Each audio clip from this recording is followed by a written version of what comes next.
there are some methods that are more effective than others, and we have science to back us up in saying that some methods are more effective than others. Some methods are quite effective, like for example, using fear in training. It's very effective. Like I think we've all seen that. Like you can scare your dog to do what you want them to do, but it can backfire. You can end up having different kinds of problems. So I want to encourage people to be a leader versus a boss. What's the difference between a leader and a boss? Sometimes I use a slide with like pictures of like two famous people, and one person is a known like this evil person from history, and the other person is like this peacemaker. And I asked them, like, which one would you want to be your boss? Like, were they both effective? Like, was Hitler an effective boss? Yes, like he was very effective, but he wasn't a good boss. So there's a difference between being effective and being good. This is my little preach. Be a leader, not a boss. So when we're like, I'm not gonna dive into like really complicated learning theory here, but I just wanted to mention like the two pillars of learning theory: the classical conditioning, which is very, very simple learning. It's like just you connect two things together. So you connect, something happens, and then something else happens, and the dog learns to connect these two things together. For example, a sound means a treat. For example, you open the door of your fridge. So does the dog get excited? That probably because they often get a treat when the fridge is open. So they just learn to connect the two together.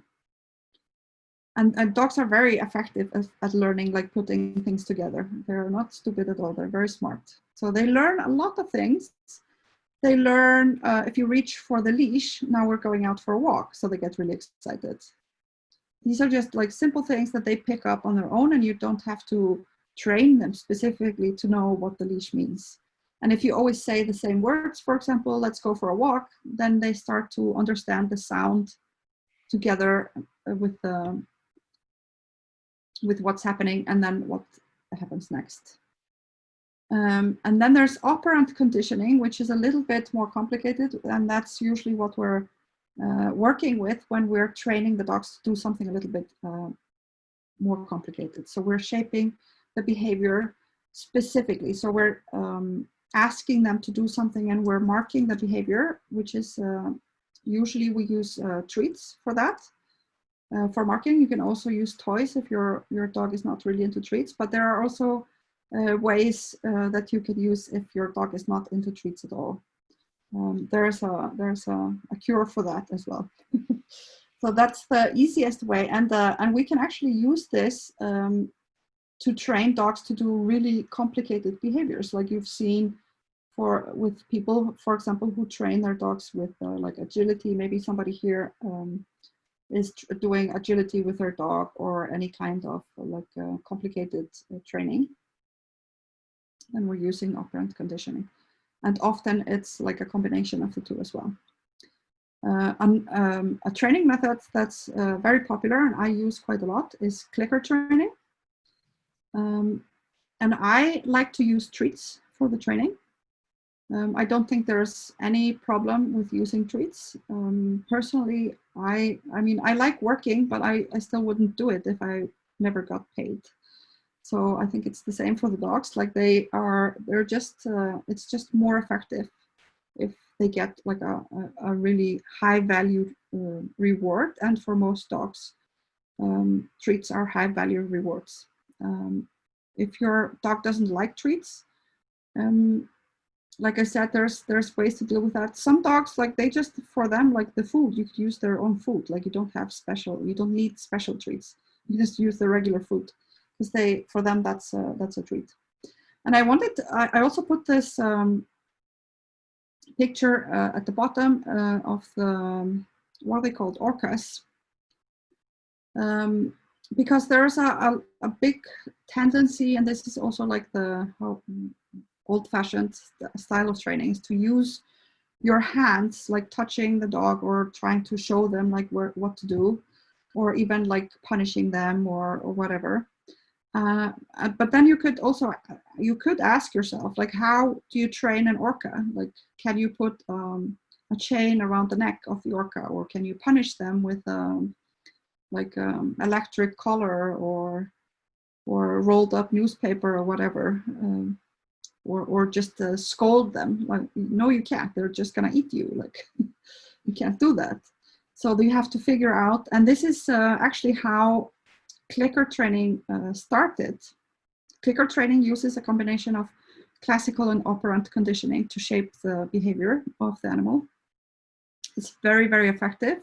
The dogs really love it because it's fun, and it's completely hands off. So it's very easy. Like, anyone can train an animal with a clicker. Like, you can be in a wheelchair.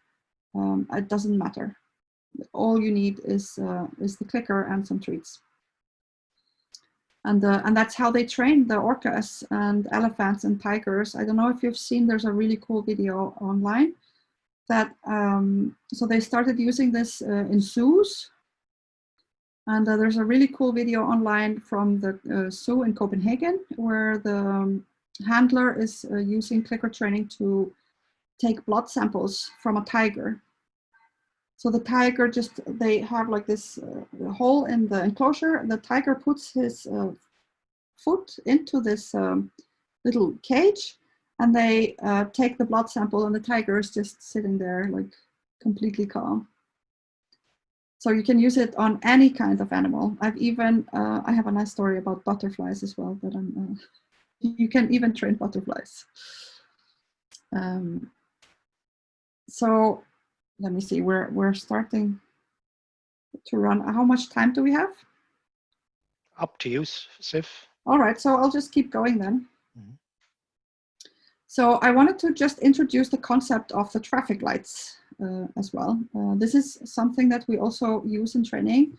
And for me, I think this is especially important for people who have rescue dogs, because we are usually dealing with fearful and anxious behavior. So it's important for the owner to understand the difference between the levels of behavior, or the levels of arousal and anxiety in the dog. So in the green light, they have a calm body and face. They are completely relaxed, or they might be playing, but in a carefree manner. So if you know about dog body language, then you can look at your dog and see, oh, now he's like really calm, he's very happy, and he's relaxed, just from looking at the face and the body. And then the yellow light is when they are showing calming signals or signs of anxiety or fear, like low level. So they're still able to focus on the owner. So they're, for example, you're walking and the dog becomes alert, like they see something that they're a little bit scared of, but you're still able to talk to them, and they will take treats. So you can still work with them, but they're not completely calm.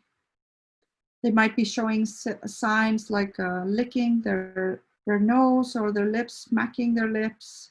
You might see whale eyes or other signs of anxiety or fear.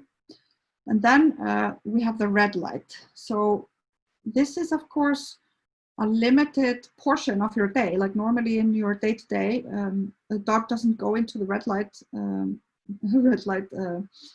district very often, but they are. But these are events that happen where they go into this out of control behavior. So either it's like normal behavior, like barking, but it's just out of control, out of context. Or it could be, in some cases, they go into like abnormal behavior. Those that have abnormal behavior, I'm usually, like most of the cases, 95% of the cases or even more, are really normal behavior or just displaced normal behavior. They're not abnormal dog behavior. So when this happens, they go into this frenzy where they are like, you can't get their attention, like they won't look at you, they won't sit or do anything that you ask them. And the digestion is cut off. So they will not take the treats. And this is because of the autonomic nervous system that I'm not going to dive into deeper here because we don't have time for that. So what we do is we try to work always in the green light. That's what we want. We want to work with a dog in the green light because when they are in this state of mind, their mind is ready to absorb the information. They learn faster and better when you train in this state. You can do some work in the yellow light, and that's often what we do when we're trying to work with fear and anxiety. We're trying to lower the level. So we're trying to teach the dog to go from the yellow back to the green, or at least not to go into the red. But when we're in the red light, you can't do anything with the dog. Like this is the time where you just have to back away. You might even have to like pick your dog up if it's possible, or to move out of the situation that you're in, because you're not going to be able to teach them anything at this stage.